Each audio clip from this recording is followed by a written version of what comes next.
আসসালামু আলাইকুম রহমতুল্লাহি বারাকাতুহু। আজকে আমরা শিখতে যাচ্ছি মাইক্রোসফট এক্সেল দিয়ে কীভাবে অফিসের উপস্থিতি ডাটা এন্ট্রি করা যায়।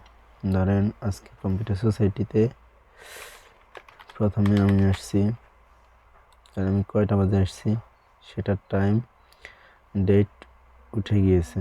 এরপরে যদি ইমন আসে, ইমনের টাইম ডেট অটো চলে আসছে।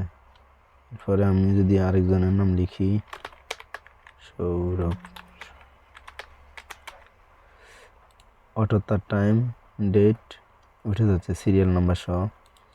এভাবে আমরা যদি আমাদের অফিসে 10 জন কর্মকর্তা থাকি তাহলে তাদের নাম লেখার সাথে সাথেই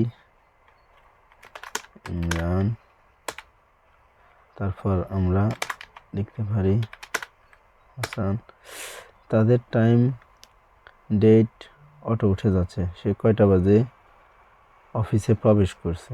এটা অনেক সুন্দর একটা ক্লাস। আমরা যদি এটা ডিলিট করে দিই সবগুলো চলে গেছে। আবার যদি নাম লিখি সিরিয়ালে, নামের সাথে টাইম এবং ডেট চলে আসতেছে। এরপর আমরা ইচ্ছা করলে এটা ডিলিট করতে পারতেছি না, কেউ ইচ্ছা করলে টাইম এডিট করতে পারবে না, লক করা আছে অফিস থেকে। কিভাবে এটা লক করা হয় এবং কিভাবে টাইম ডেট নির্ধারণ করা হয় এগুলো আমি আজকে দেখাবো। তাহলে আমরা নতুন একটা শিট নিই, এরপরে রো কলাম নিই, হোম, অল বর্ডার, এখানে আমি লিখতে পারি এসএল নাম্বার, সিরিয়াল নাম্বার, তারপরে এমপ্লয়ার নেম,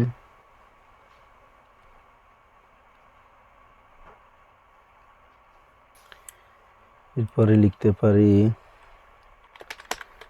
এন্ট্রি ডেট, তারপরে entry time,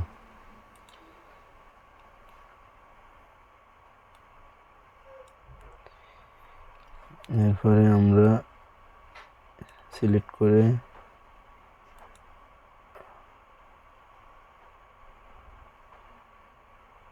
colour, auto serial number হওয়ার জন্য আমাদেরকে একটা ফর্মুলা ইউজ করতে হবে, সেটি হচ্ছে ইকুয়াল টু ইফ ব্র্যাকেট এ এমপ্লয়ের ঘরে যদি কেউ এসে নাম লিখে তাহলে এখানে সিরিয়াল হবে, নয়তো এটা এই সিরিয়াল নাম্বারটা খালি থাকবে।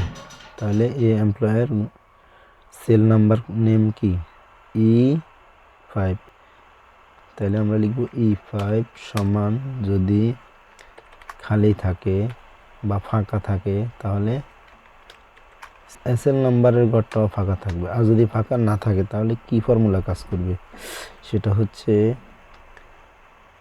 ROW, রো ফর্মুলা থেকে 4 বিয়োগ যাবে, বিয়োগ 4 ব্র্যাকেট ক্লোজ, এন্টার। দেখেন এটা হয়ে গেছে। আমরা যদি এখানে লিখি ইমন, অটো নাম্বারিং চলে আসতেছে। তো অটো নাম্বারিং করার জন্য আমাদেরকে এখানে ক্লিক করে ড্র্যাগ করে নিচের দিকে টান দিতে হবে। এরপরে আমরা যদি সৌরভ লিখি, হাসান, অটো নাম্বারিং চলে আসতেছে, দেখছেন। এরপরে ডেটের ক্ষেত্রে আমাদেরকে প্রথমে পুরোটা সিলেক্ট করে ডেট, রাইট বাটন ক্লিক করে ফরম্যাট সেল,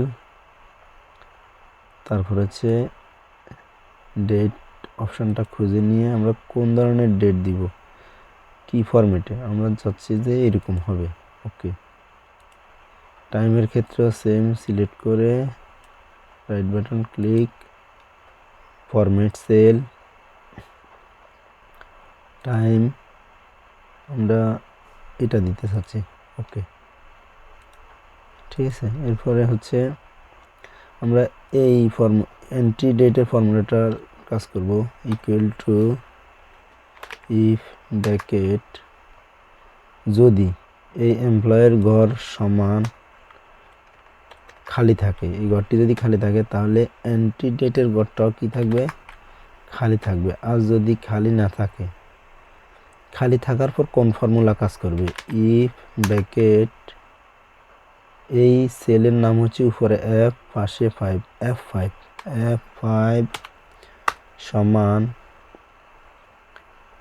সমান যদি ফাঁকা থাকে তাহলে নাও ফর্মুলা কাজ করবে, NOW নাও ফর্মুলা কাজ করবে।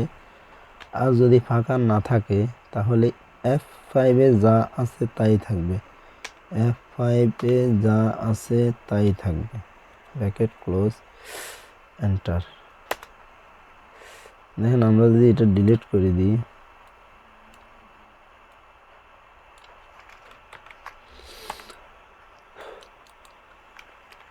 আমরা লিখলাম ইমন অটো, সে কত তারিখে আসছে তারিখটা অটো চলে আসছে। এরপর টাইমের ফর্মুলাটা আমরা same formula, equal to if bracket এমপ্লয়ের ঘর সমান যদি ফাঁকা থাকে তাহলে এন্ট্রি টাইমের ঘরটাও ফাঁকা থাকবে। আর যদি ফাঁকা না থাকে কোন ফর্মুলা কাজ করবে, ইকুয়াল টু, তাহলে আমরা লিখব ইফ ব্র্যাকেট G5 পাশে 5, দেখেন এই ঘর এই সেলের নাম G5 সমান যদি ফাঁকা থাকে তাহলে নাও ফর্মুলা কাজ করবে। আর যদি ফাঁকা না থাকে তাহলে G5 যা আছে তাই থাকবে, G5 যা আছে তাই থাকবে, ব্র্যাকেট ক্লোজ। কালো ব্র্যাকেট আসলেই আমরা এটা ক্লোজ করে এন্টার দিয়ে দিব। এরপর আমরা এটা উঠাই দিই, দেখেন সব চলে গেছে। এরপরে যদি আমি আমার নামটা লিখি অটো, আমি কয়টা বাজে আসছি, কত তারিখে আসছি সব দেখাচ্ছে। এরপর আমরা এটাকে তৈরি করার পর ড্রাগ করে নিচে দিকে টান দিয়ে দিব। ধরুন আমাদের কর্মকর্তা 10 জন, এই 10 জনের জন্য আজকের তারিখে আমরা এটা তৈরি করলাম।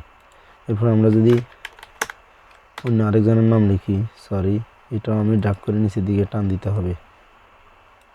ওকে, আমরা যদি মুছি দিই, লিখলাম হাসান, সৌরভ, তারপরে সে আরেকজনের নাম লিখতে পারি ইমরান। এরপর আমরা এটা লক করব। কিভাবে লক করব, বক্সে ক্লিক করব, right button click, format cell, প্রোটেকশনে যাই সবগুলো লক উঠাই দিব প্রথমে। তারপর আমরা কন্ট্রোল বাটন চেপে ধরে এটা ডেটের, তারপর টাইমের ঘরটা আমরা কি করব, সিলেক্ট করে রাইট বাটন ক্লিক করে লক করব, ফরম্যাট সেল, লক। এরপরেই আমরা রিভিউ অপশান, প্রোটেক্ট শিটে ক্লিক করব, তারপর 112233 পাসওয়ার্ড, আপনারা আপনাদের পাসওয়ার্ড দিয়ে দিবেন। এরপরে দেখেন আমি ইচ্ছে করলে এটা চেঞ্জ করতে পারবো না, কেউ এসে যে তার টাইমটা চেঞ্জ করে ফেলবে অফিসের, সেটা আর হবে না। যে সময় আসবে সে সময়ের time and date serial auto হবে।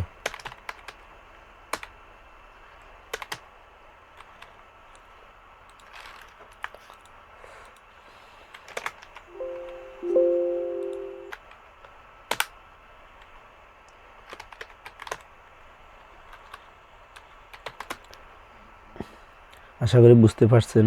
আজকের ক্লাসটি এতটুকুই। আসসালামু আলাইকুম রহমতুল্লাহি ওয়া বারাকাতুহু।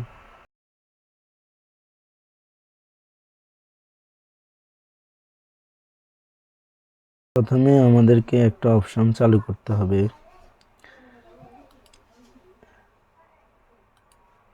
ফাইল মেনু, মোর অপশান, ফর্মুলাস। এই যে এখানে টিক চিহ্ন আছে কিনা সেটা নিশ্চিত করবেন, টিক চিহ্ন দিয়ে ওকে দিবেন।